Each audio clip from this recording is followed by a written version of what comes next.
천미예수님, 오늘은 6월 11일 성체 성혈 대축일입니다. 성체 성사에 관한 가톨릭 교회의 공식적인 가르침은 2003년에 교황 요한 바오로 2세께서 반포하신 회칙 교회는 성체 성사로 산다에 집대성되어 있습니다. 이 문헌에 따르면 트리엔트 공회에서 성찬의 빵과 포도주 안에 참되고 실제적이며 실체적으로 그리스도께서 현존하시어 성체와 성혈로 거룩한 변화가 일어난다고 표명했는데, 이는 성경이 진술하고 있는 성체의 성사에 관한 계시적 언급, 즉 성령으로 말미암아 일어나는 거룩한 변화를 시대적 상황에 맞추어서 중세 유럽의 철학적 사유로 엄정하게 설명하고자 했던 것이라고 할 수 있습니다. 하지만 성체 성사의 진료인 빵과 포도주가 성령의 개입 없이도, 즉 예수님의 십자가 순환과 부활을 전제하지 않고도 거룩하게 변화될 수 있다는 뜻으로 설명할 수 있었던 것은 아니었던 겁니다. 그런데도 이 실체적 변화에 대하여 물리적이고 화학적인 차원에서 실체적 변화가 일어난다는 식으로까지 과도하게 성체 성사의 거룩함을 가르쳤던 당시 교회의 무지한 관행에 반발하여 도미니코 수도회의 사제 조르다노 브루노는 자연과학의 이론을 인용하여 모든 물질에 하나님의 영이 작용하고 있으며 성체 성사 중에 빵과 포도주가 물질적이고 화학적인 변화를 일으킨다면 예수님을 하느님으로가 아니라 마법사로 취급하는 것이라고 주장하였습니다. 브루노의 이 같은 주장은 빵과 포도주의 실체적 변화를 과도하게 주장했던 당시 교회 교도권에 반박하기 위한 것이긴 했으나 성체 성사의 신학적 본질에 비춰보면 역시 초점이 빗나간 반론일 수밖에 없었습니다. 결국 그는 종교 재판을 받아야 했고 교권 당국은 끔찍하게도 그를 화형시켜버렸습니다. 이 사건이 중세 가톨릭 교회의 분위기의 일단을 잘 말해줍니다. 결국 제2차 바티칸 공회 후에 브루노를 화형시킨 사건에 대한 역사적 과오를 반성하는 분위기 속에서 요한 바오로 2세 교황께서는 1979년에 브루노에 대한 사형 선고가 부당하다는 재심 판결을 내렸고, 2000년에는 브루노 처형 400주년을 맞아 폭력적인 사형 선고 집행에 대하여 사과하였습니다. 성체 성사의 충분 조건인 성령의 개입과 그리스도의 현존을 충분히 고려하지 않은 데서 생겨난 역사적 해프닝이 아닐 수 없습니다. 그런가 하면 아우구스티노 수도의 사제였던 마르틴 루터는 베드로 대성전을 건축하는 과정에서 벌어지고 있던 교황청 관료들의 부패와 과도한 모금 행위에 항의하는 95개조 반박문을 1517년에 독일 비텐부르크 성당문에 내걸었습니다. 이 항의에 대해 레오 10세 교황은 파문으로 응수했고, 결국 이 파문장을 찢어버린 루터는 성체 성사를 비롯한 성사의 효력 모두를 폐기한 채로 종교 개혁의 기치를 내걸고 가톨릭 교회를 뛰쳐나왔습니다. 성체 성사를 거행하는 사제 직무는 하느님 백성에게 봉사하라는 예수님의 명령으로 제정된 것인데, 과도한 모금 행위와 이로 말미암은 부패상은 바시카 역사적 정신에 대한 섬김과 함께 상호 섬김으로 뒷받침되어야 할 성체 성사의 거룩한 변화를 인효적으로 심각하게 침해하는 것이었습니다. 그런 점에서 루터의 항의는 정당하였고, 교황청에서는 이를 종교적 관용으로 수용하고 부패상과 과도한 모금 행위를 중단했어야 마땅했음에도 불구하고 이를 파문으로 응수하고 완강하게 버티는 바람에 서방교회는 분열되고 말았습니다.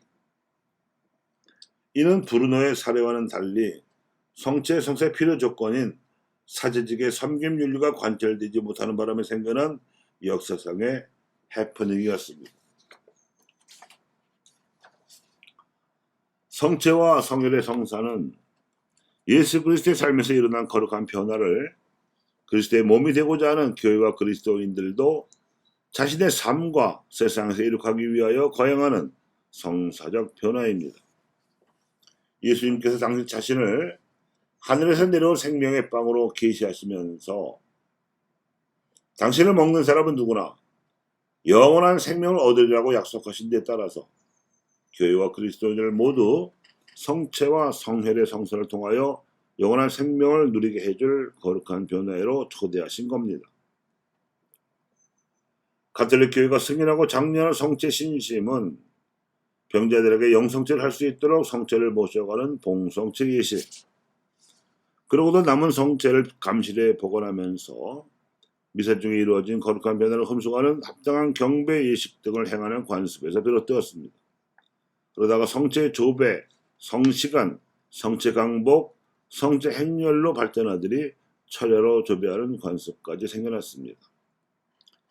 코로나 바이러스 사태가 3년간 지속되면서 성체 신심에도 새로운 변화가 생겨났는데, 그것은 대면 접촉으로 인한 감염 가능성을 차단하고 예방하기 위하여 방송으로 미사를 시청하고 마음으로만 성체를 모시는 신영성체가 미사 참여를 대체하고 있는 경향입니다. 이렇게 삶과 세상에서 거룩한 변화를 이룩하려는 지향은 뚜렷하지 않은 채로 성사적 변화를 흠수하는 일에만 머물고자 하는 경향은 실제적인 거룩한 변화로 나아가기를 거부한다는 점에서 과도한 성체 신심이거나 광신적 경향이라 부를 만합니다. 기성 종교인들이 거룩한 변화를 거부한 채로 자신의 현세적 축복만을 기원하거나 또는 현세를 개선함이 없이 내세 영복만을 기원하려는 기복신앙적 자세는 이 성체 신심의 정면으로 반하기 때문에 대량 냉담 사태를 불러오는 주범입니다. 바람직하기로는 자신의 삶은 물론 세상의 거룩한 변화를 이룩하려는 신자들의 자세인데, 이는 부패한 세상의 기득권과도 불가피하게 충돌과 긴장을 초래할 수밖에 없습니다. 그런데 제도교회는 이런 적극적 태도를 지닌 신자들로 인해서 사회적 갈등과 긴장이 교회 신자들 안으로도 옮겨오는 것을 싫어하거나 기피하기 일쑤입니다. 이렇듯 과도하거나 냉담한 성체 신심의 현실은 이미 예수님 당시에서부터 나타났습니다.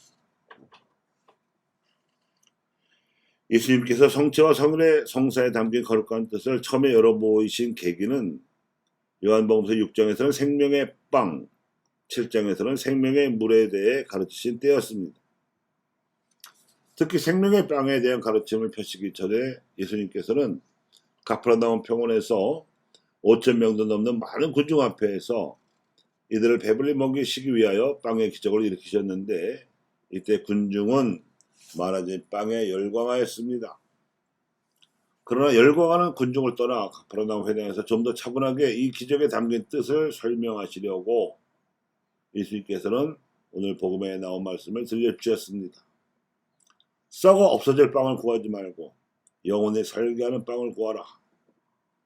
이렇게 그분이 말씀하시자 말 뜻을 못 알아들은 군중이 그 빵을 저희에게 주십시오 하자 그분이 재차 말씀하셨습니다. 내가 하늘에서 내려온 살아있는 빵이다. 누구든지 이 빵을 먹으면 영원히 살 것이다.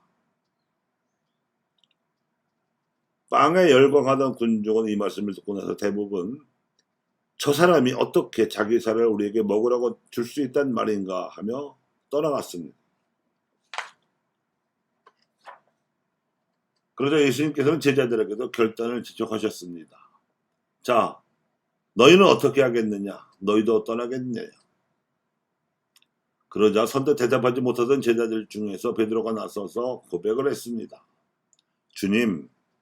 주님께서 생명을 주는 말씀을 지니셨는데 우리가 주님을 두고 누구에게 가겠습니까? 우리는 성체성사라는 말이 나타내 주듯이 생명의 빵에 대해서만 주목하지만 사실은 생명의 물에 관한 가르침도 있습니다. 즉 생명의 빵에 관한 말씀은 요한복음 6장에 나오는데 이어지는 7장에서는 생명의 물에 관한 말씀이 나옵니다. 초막절에 예루살렘 성전에서 만난 군중은 성경에 대해서 가르치시는 예수님을 보고 이렇게 놀라워했습니다. 저 사람은 배우지도 않았는데 어떻게 성경을 잘 알까? 그런가 하면 성전 정화 사건으로 인해 적대시하게 된 수석 사제들과 바리사이들은 그분을 잡아서 죽이려고 들었습니다. 그렇게 상반된 반응 속에서 예수님께서는 이렇게 선포하셨습니다. 목마른 사람은 다 나에게 와서 마셔라. 나를 믿는 사람은 성경 말씀대로 그 속에서부터 생수의 강들이 흘러나올 것이다. 이는 당신을 믿는 이들이 받게 될 성령을 가리켜 하신 말씀이었습니다. 생명의 빵이 성체라면 생명의 물은 성혈입니다. 예수님께서 최후의 만찬에서 제자들 앞에서 제정하신 성찬례는 성체와 성혈의 성사였습니다. 그런데 오늘날에는 사제는 제대에서 성체와 성혈을 축성하지만 신자들에게는 성체만 나누어주는 관행이 굳어져 버렸습니다.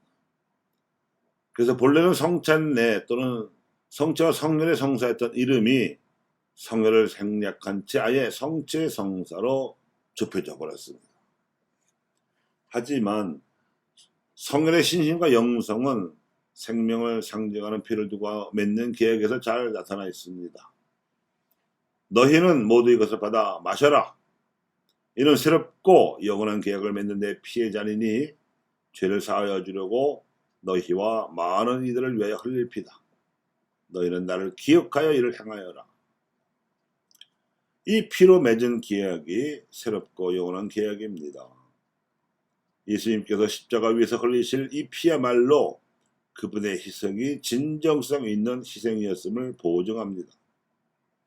우리 교회가 생명의 물인 성혈의 소홀에 오는 동안 진정성 있는 희생을 잊어버린 탓에 우리네 신앙생활이 싸구려가 되지 않았는지 돌아볼 일입니다. 교우 여러분, 교회는 성체와 성혈의 성사를 세우신 예수님의 뜻대로 살아야 합니다. 성체의 신심과 성혈의 영성 사이의 균형을 회복해서 조화를 이루어야 우리가 전례를 통해 온전하게 성령의 기운을 받을 수 있습니다. 그리고 또한 성서생활과 성사의 사회적 실천 사이에도 균형과 조화가 필요합니다. 즉 성사에서 이루어지는 거룩한 변화를 일상에서 이룩하려는 노력을 해야 하는 것입니다. 사회적 실천으로 입증되지 않은 정규적 진리는 아무런 힘도 없고 매력도 발산하지 못합니다. 사실 성사의 사회적 실천이야말로 예수님께서 십자가 위에서 당신 자신을 제물로 삼아 바치신 것처럼 우리가 하나님께 일상에서 바쳐드리는 찬양이요 제사입니다.